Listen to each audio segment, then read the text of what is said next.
Hey, and welcome to Ask a DJ with Tamik Entertainment. Make sure that you like the page, subscribe to the channel. We're going to be putting up a new and exciting content all the time. Make sure that you find us on Facebook at Tamik Entertainment. Find us on Instagram and Twitter at DJ Tamik. That way you can leave us any questions that you may want to go ahead and ask us. That way we can go ahead and get that information out there to you guys as quickly as we possibly can. Especially we're dealing with music in this day and age. Everything is evolving and changing all the time. We want to make sure that we keep the content fresh and current for you. All right, getting into this week's questions and answers. We had a lot of questions submitted in the little break that we took there.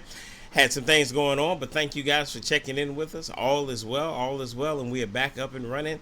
Got a new camera system, got a new audio setup, so we're going to be really giving you guys some good quality videos. Hey, but getting right into it. One of the main questions that we were receiving was, what is a popular game that people do in any type of reception? Well, focusing on the wedding aspect of it, that would definitely be the shoe game. If you're unfamiliar with this game, it's basically a kind of a spin-off of the newlywed game, so to speak. So you'd have the bride and groom sit back to back. They will then exchange shoes. We then ask a series of questions, and based on the answers, they're going to raise whether or not it's the groom or whether or not it's the bride. Now, this game normally starts off very fundamental. By that I mean it's just the bride and groom. 5 questions in, the whole family now has an opinion about everything, which really makes it very exciting. It makes it fun. It makes it very intriguing because now it gives us the opportunity to really engage with not only our bride and groom, our bridal party, but also the family members as well. So it makes everyone feel as though that they're a part of your special day. All right, our next question was about choreographed dances. So here's the thing with that. It's up to you guys ultimately. Do you feel as though that you have a group of individuals in your bridal party that can pull it off? Here's the thing with the choreographed dance. You want to make sure that everyone puts forth at least 100%. Now notice, I did not say they have to be a good dancer, because they don't. But as long as they put forth 100%, that is going to make it fun and memorable. And that's what you want. You want those types of moments during any type of birthday party, house party, backyard barbecue party, wedding reception, that you have those memories where 5, 10, 15 years from now, you can look back and say, hey, you know what? Do you remember when such and so did this? Yep. I remember it. Hey, guess what? In this day and age, I still have the video. Let's go ahead and pull it up. It was a fun time for everybody. So you don't have to be 100% precise on the dances. You just have to be 100% committed to putting on the best performance that you possibly can, and everything else will work itself out. All right, getting into one of our most serious questions. How soon should you book your DJ? Here is my main suggestion. When you find the DJ that you feel as though works for you, book that DJ. Because we are in a business line that is a first come, first serve basis. I can't tell you how many times I have had people inquire about the same day, and somebody will beat them out as far as for booking and holding that day. Get a deposit to that DJ, find out what that deposit is, see if they're running any type of specials, but get that DJ locked in, because if it is a good DJ that plays at different venues, they are going to go quickly. For instance, I am a preferred vendor with a number of different venues. So when people go in and they speak with that venue, they'll say, hey, this is our list of DJs that have played here before. This is our list of DJs that are on our preferred list. The reason that you want to find that out is some venues have a flow. By that, I mean that they literally are a well-oiled machine. they'll have 4 or 5 different event halls running at one time, maybe 2 kitchens. So you want to have a DJ that's familiar with the pace of that venue. Simply because, one, it's going to make it easier on the venue. They don't have to worry about a lot of things. And then it makes it easier on you because you know that that DJ is going to make sure that everything is taken care of when it needs to be taken care of. But as far as for when should you book that DJ, when you sit down and you say, you know what, we're going to be having this type of party. We're going to have this wedding reception. I like this guy. I like this girl. I want to go with them. Book that DJ. Do not wait, because it is a good chance that you may miss an opportunity to have your first choice DJ at your event. One of the really exciting questions that I got was, how extensive is your music library, and how do you keep that music library up to date? Very simple. I've been doing this since I was 16.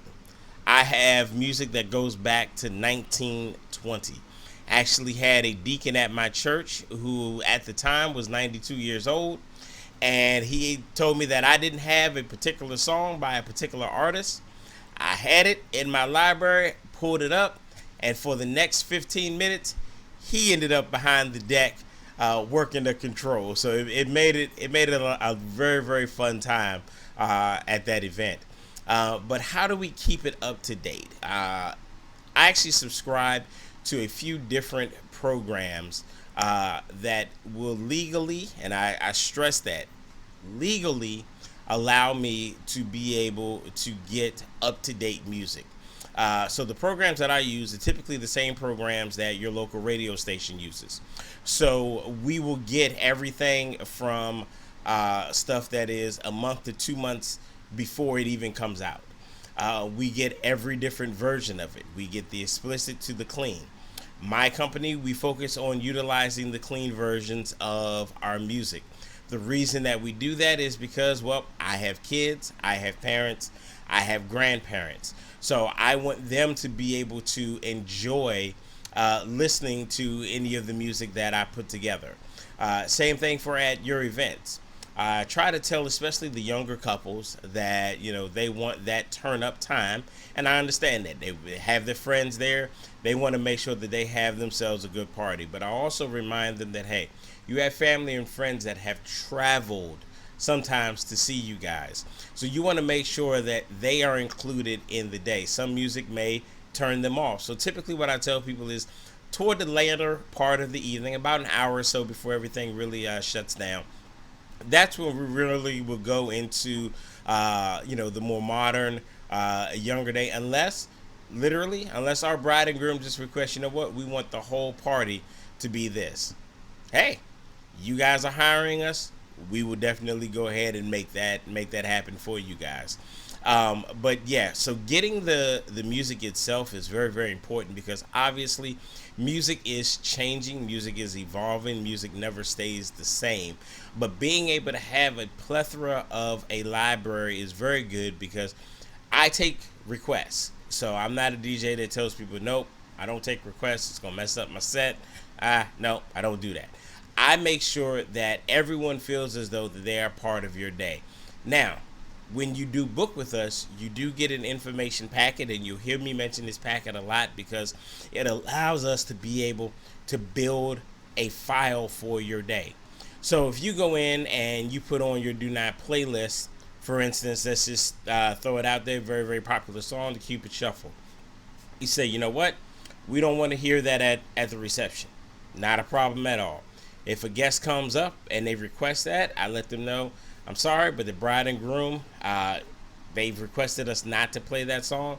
Is there another song that you would like to hear? The reason that I ask that question is because I don't want them to go away feeling as though that they were slighted in any way. You know, I let them know that, hey, that song can't be played, that particular artist can't be played, whatever, that genre of music can't be played. But is there something else that you would like in its place? Because I want them to be able to go back to their table and say, hey, you know what, he can't play this, but hey, he got my other song in, and he's gonna go ahead and get that in the mix for me.